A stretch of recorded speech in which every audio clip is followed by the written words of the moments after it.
I'd like to invite up our directors, Anna Lauren Tufik, David Bellantoni, Nicholas Zavanti, Stacy Malton, and Marsley Hart, and Yvonne Sussler.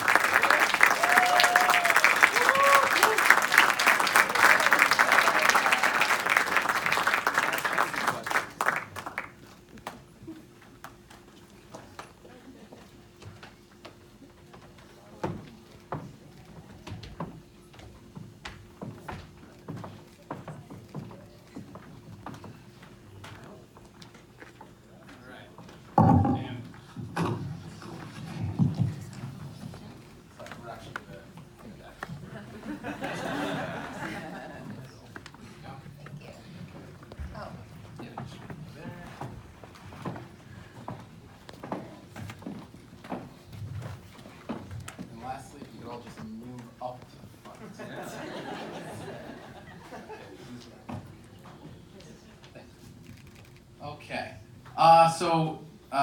First of all, round of applause once again for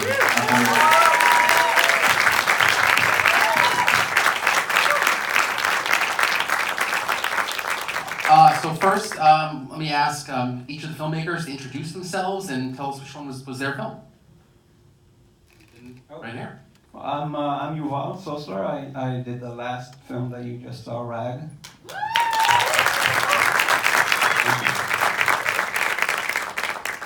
I'm Anna Lauren Tufek, and I did Benham, which was the first. I'm David Bellantoni. I did Three Kings.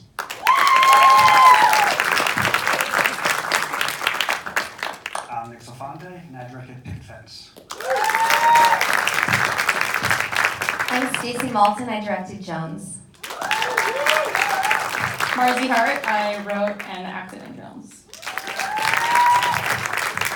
Okay, so just from my interpretation, I could be wrong, but I feel like these are personal stories in some ways, perhaps.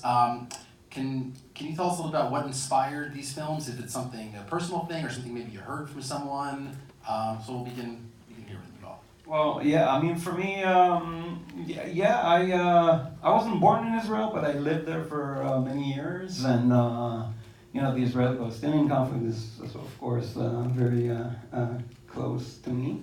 And I feel like now, I mean, the film is first of all about intolerance or racism and xenophobia, of course, Islamophobia, and anti-Semitism, which are all very current nowadays, and actually also, misogyny, which is also very current nowadays. And it's sort of all came together and kind of made sense for me to do something about that. I wrote a longer piece for a feature film, and this is kind of a condensed, shorter version of it.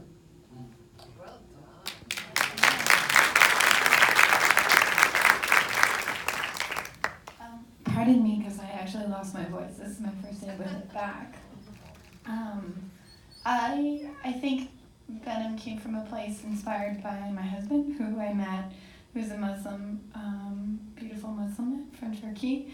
And I think my Canadian passport kind of blatantly stared me in the face once we had met, and I saw privilege where before I saw equality. When we're growing up in Canada, we're taught equality. It's a mosaic of culture, and I think that just diving further into Islam as a religion, there were certain things in it that I made a lot of connections between experiences I had as a young child in a Christian school, and kind of trying to figure out what that was and who was telling me what to do what. And I think our journey together has been one of comparing and contrasting consistently, and also sort of looking into the faces of people I love so dearly and kind of going, I don't understand how we're different, and to make the decision to make the end the female who is white who gets attacked, to try to ask that question, if it went the other way, what would that look like? And do we empathize more if we see a white face getting attacked, or do we understand more if we see a white face experiencing something? And I hope the answer is is no, but I like to explore that, so.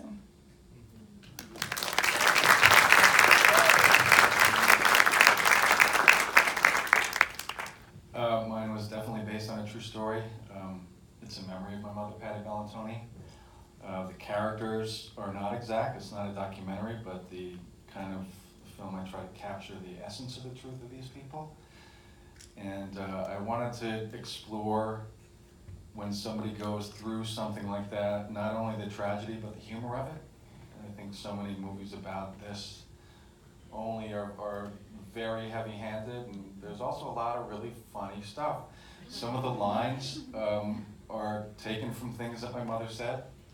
The character of Joe, who plays her brother, is actually based on my father, and some of those lines actually came from him too.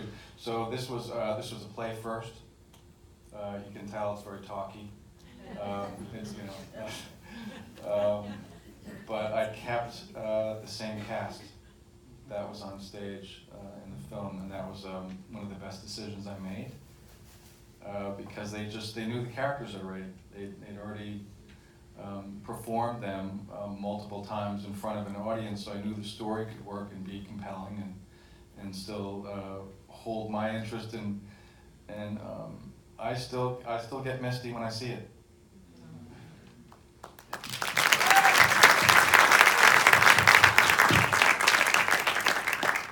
So, Picket Fence is a story that came to me. A friend of mine had written a script that was inspired by things that had happened to him in his life.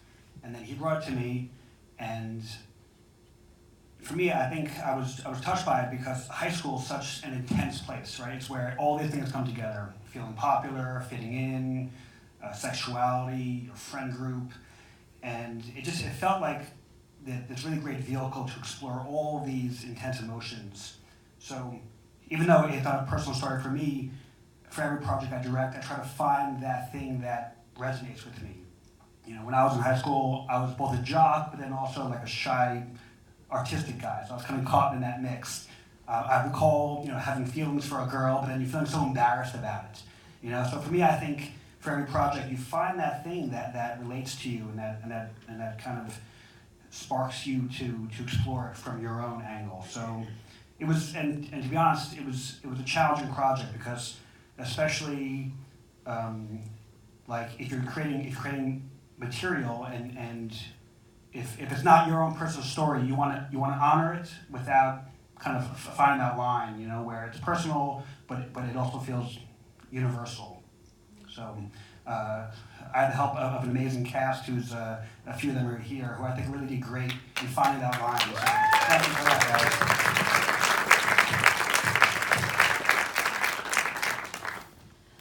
guys. Jones is really based on a lot of Margie's personal stories, so I'll let her talk about that a little bit. I think for me, where I really connected to Jones as the director is running from your demons, like the demons inside of us that constantly haunt us. I'm a huge insomniac, and so in the middle of the night when you hear, I hate ticking clocks. Like the sound of a ticking clock is like the worst thing in the world to me. So I really wanted to give that feeling because I think that addiction is one thing that can bring that out in somebody, but there's a lot of traumatic experiences that you go through that keep you up at night, and I think that it's a really universal story of the things that we are running from, of the things that are inside of us that we are trying to just run and maybe face eventually. Growing up in New York, that kind of was my life. Getting drunk, riding my bike, falling asleep places I shouldn't. And then I thought, what do you do with pain? Turn it into art. And Stacey is a really close collaborator of mine, and I think she did an incredible job of personalizing it and finding things she relates to in there.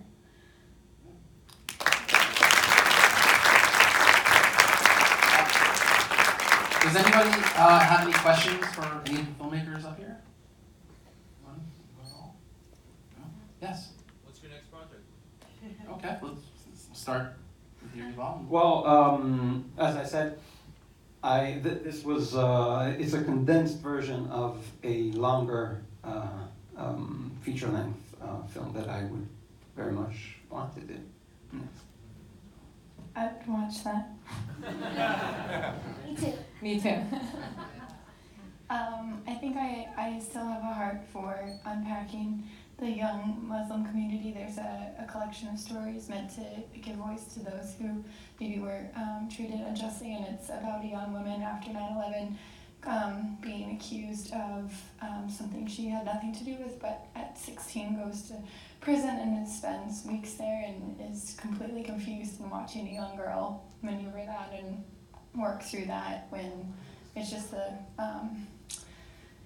the nature of what was happening at the time and what's happening now, and miscommunications and how it falls on that young community. So.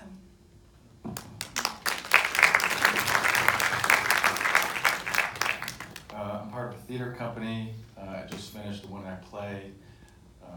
Susan is going to be in it again. So we just started rehearsals. That's going to go up in March.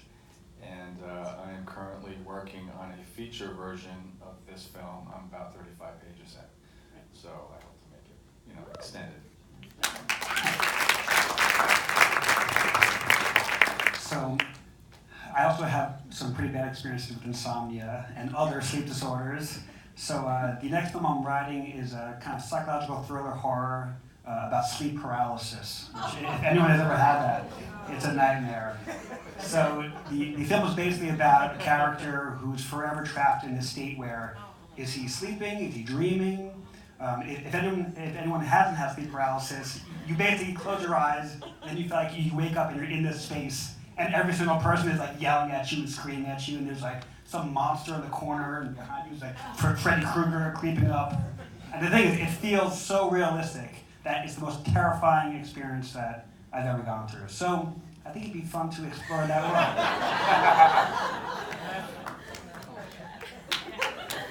I think I'm gonna have that tonight. Thank you. Good luck. Thanks for sharing. I'm currently directing my first feature. It's called Triple Threat, that Marzi is producing and also starring in. So Stacey's also starring in it. it's the labor of love. So we're really excited about that. We shot a little bit of it already, and we're going to be filming some more in March. So keep an eye out for it. Yeah, you can see all that stuff at bestiesmakemovies.com.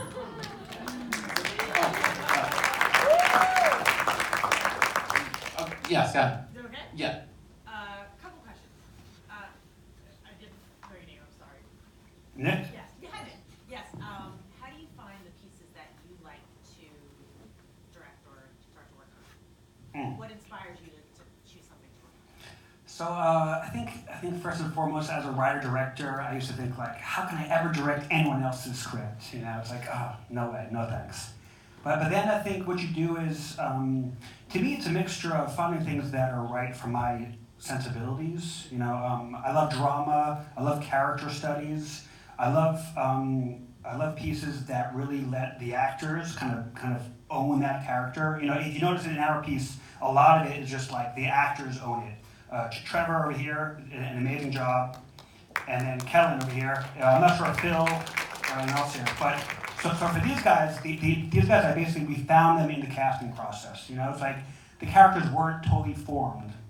So for me, I love strong character studies, and I love that friction between kind of finding characters whose worldviews are in opposition to each other. So to me, it's like I love all genres. But it always starts with that character and that arc of the story. We have one last question right here. I just wanted to ask a general one. How long did it take you each to do the actual shooting of the film? The actual shooting was just two nights, basically. Yeah, when you don't have money, that's what you do.